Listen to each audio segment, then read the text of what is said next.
Hey, dogs, welcome back to Garo Tactical. Your heroes are out. Let's get right back into it, shall we? Last episode we left off trying to get Alabaster, and now we're gonna get him and see how how fast we kill shit. Let's do it. Oh my god, that was really fast. It's back to being instantaneous, and that is what I like about Alabaster. He's super cool. Meditation. Yeah.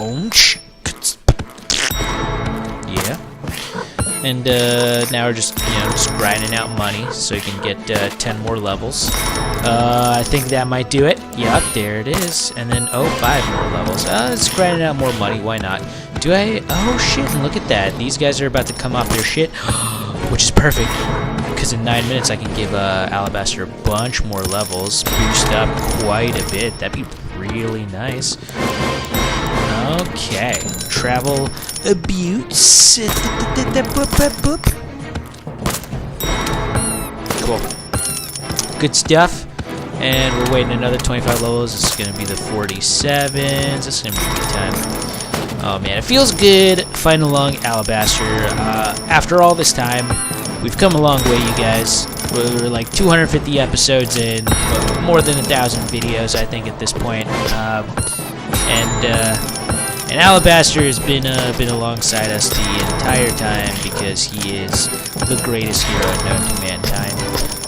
Born of Bobby the Bounty Hunter and Natalia Ice Princess after they finally just settled down and had a child who wanted to fight alongside us, and now he's here and he's fighting alongside us, and it feels good. It feels like a good time. If you don't know what the fuck I'm talking about, why don't you go back and watch the Alabaster lore video. I cannot tell you what episode that is. I have no clue. But go back and watch it, and you'll understand what I mean by that, because Alabaster has a long history with us, and it's a pretty cool dude. And I'm glad we finally have him gilded and fighting alongside us. And I can't wait to see how well he's gonna do in this early game right here. He's gonna be amazing. Let's cut the bullshit. He's gonna be fucking amazing in the early game. I want to see how he's gonna do in the late game. That's probably gonna be in the next episode. But for right now, he's just gonna do the best that nobody ever was. So a few things. I don't know, man. I've been getting into card games much more recently. I don't know what it is. It's Hearthstone is a great card game, don't get me wrong, but ever since the weird balancing shit with base shaman being straight up OP as fuck, it's starting to get a little stale a little bit. So I've been looking at other card games, mostly card games that other famous Hearthstone players play themselves, like Magic the Gathering's one, but I've played Magic the Gathering many times. It's not my cup of tea. It's a little too passive, and it's a little too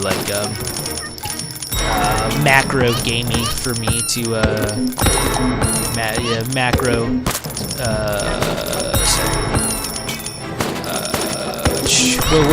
what word am I trying to look for? It's micro. There's micro. What's the word? Micromanage. Okay, it's a bit macro-managey for me. I prefer the micromanagey card games, but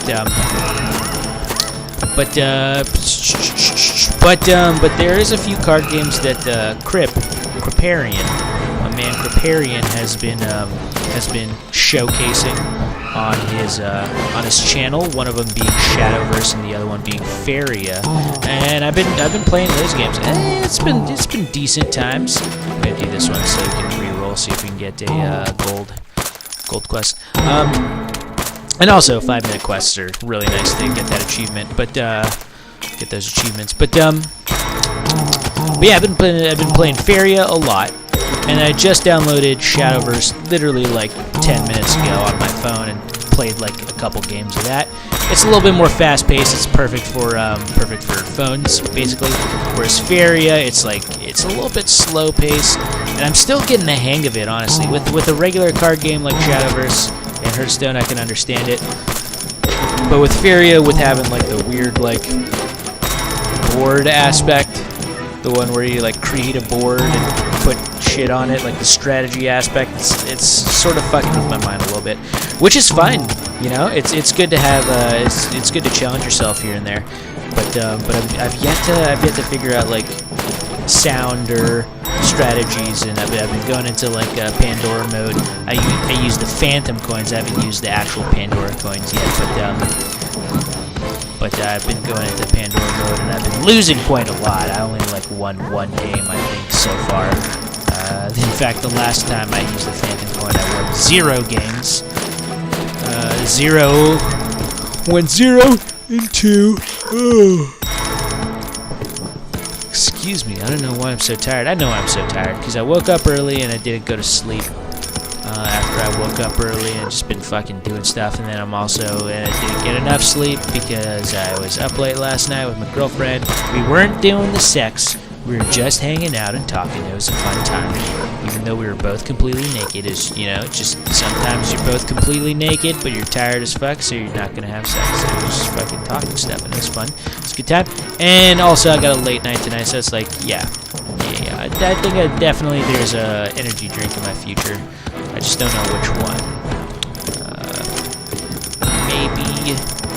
Maybe just the vitamin water energy. You know, that's gonna be a good one. Regardless, anyways, I'm playing so I'm playing Feria. It's good to challenge yourself, blah blah blah, all that good shit, you know. And it's wait, yeah, I did give him another quest. Sometimes I do this thing where I get the quest, you know, quest bounty, the quest rewards, but I don't actually like put them on another quest immediately. So that's why I checked. But yes. I've been playing Feria. I've been playing Shadowverse. I played literally like 5 minutes of Shadowverse, and then I played like I've been playing a few hours of Feria. Hold on, let me just check. 8 hours total. It says on Steam that I played Feria for, and it is early access, so they're still like balancing some shit out. I still don't know what's good in it and what's not. You know. I keep wanting to make, like, that's my problem with card games. I keep looking at, like, the abilities and wanting to make, like, oh shit, this is a cool ability, and it's, you know, it's a crazy ability that might do crazy stuff, but it's terrible stats. So, on the creature or minion, whatever you want to call it. And I just think it's super cool, so I want to play with it and use it, but it just gets outmatched by everyone else. They're literally just picking, like, the highest stats per mana that they're spending, and you know, it's working out for them, which is fine. They could do that. I just like to play the game a little bit differently, and if I lose 34 times in a row from doing that, so be it, man. At least I'm having fun. At least I'm creating weird combos and shit. Yeah, my one of my favorite styles of play in Feria so far is just to like go straight at the dude's face. Literally just like boom, shoot right at the face, double prairie, fucking, and it's really weird because the aggro class in Feria is what's it called? It's definitely the desert class, I guess if you want to call it, or the desert dudes, whatever. But I play aggro like water class, which is really crazy. Well, you know, it's basically the same shit. You create a few like land tiles, you move them around to get like you know, decent you know, zooming forward at your opponent's face, and then play some dudes who like swim through the water so that you can get all the way to the dude's face without having to play too many land tiles. And then I just create a bunch of minions that not only swim through water but also jump too, like 2 tiles at a time. That way you can just fucking go straight in the face and never look back. It's you know, it's an interesting style of play. It's, you know, there's different styles of play. Obviously, with the water one, I enjoy like the go in face aspect, but there is an aspect where it's just like you fucking do nothing until you have like a bunch of Feria, I guess they call it, but it's like mana. But and then once you get all that, once again do five 5-minute quest per day. Once you get all of that, you play like this fucking amazing fucking card that's worth 24 mana and makes your entire hand cost 0. It's like, it's a fucking crazy ass card, dog. It's a crazy ass card. I think Mr. Crip, he plays a game that's like similar to that, where it's like reduce the mana cost for cards in your hand by a lot, so that this 24 mana cost card costs way less, and then he's able to play it immediately. And I think he plays like a prismatic deck or something that he calls it, where it's like he plays like all. Whoops! Oh fuck! Oh, so close. Oh well, there you go. Much better.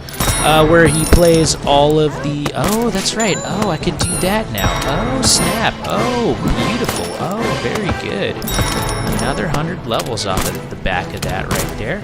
Oh, perfect. 60 minutes quest for some gold is perfect.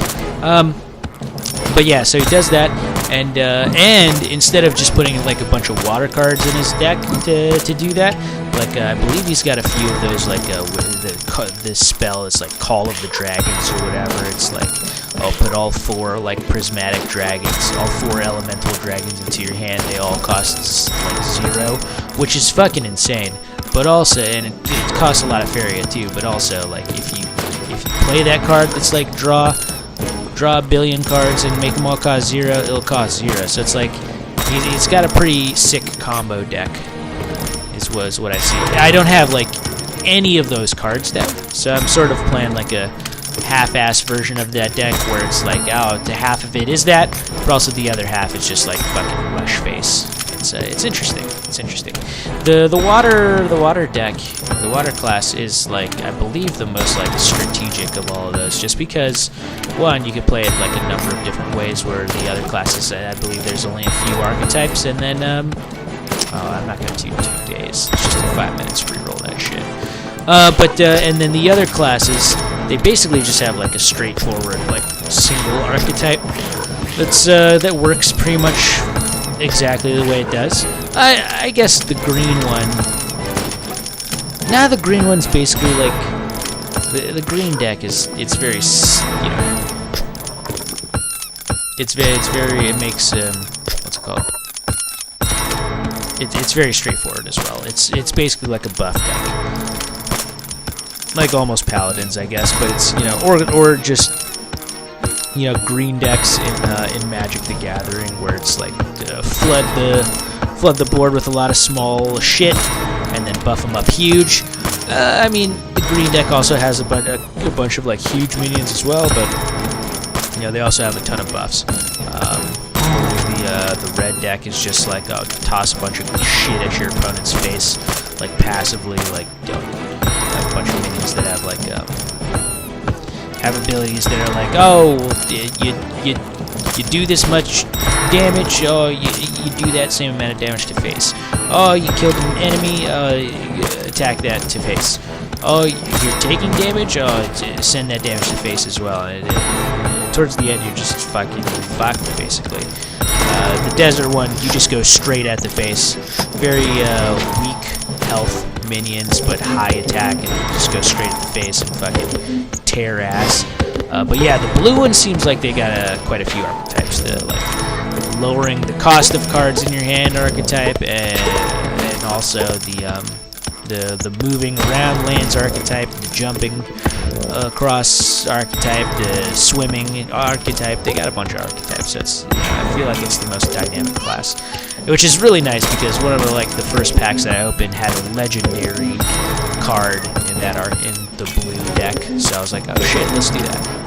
I only have 2 legendaries so far, one in the blue and one in the green, which is probably why I think those decks are the most like diverse.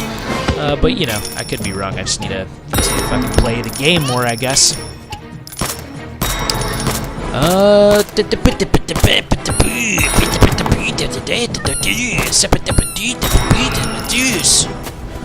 Alright.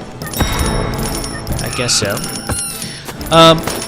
As for Shadowverse, well, I guess, you know, as for Shadowverse, I'll talk more about it in the next episode, since we barely have any more time in this episode, because about to finish this episode. Sort of.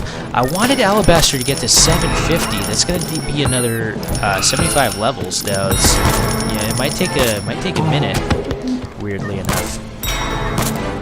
Yeah, and it's already 15 minutes in. You know what? Oh, shit. Hold on. You know, it might not be that much longer. We'll, 2 hours is fine. I'll do 2 hours. 2 hours is on the lower spectrum of expensive shit. Okay, there you go. And you know what? I think this is good enough for now. So, yeah, you know what? Now is the time where I leave you, good friends and foes, whatever you want to do. Suck a dick, bro. Just catch the next episode. Like, subscribe, comment if you enjoyed the series thus far. I know I am. I'll catch you guys next time. Peace out.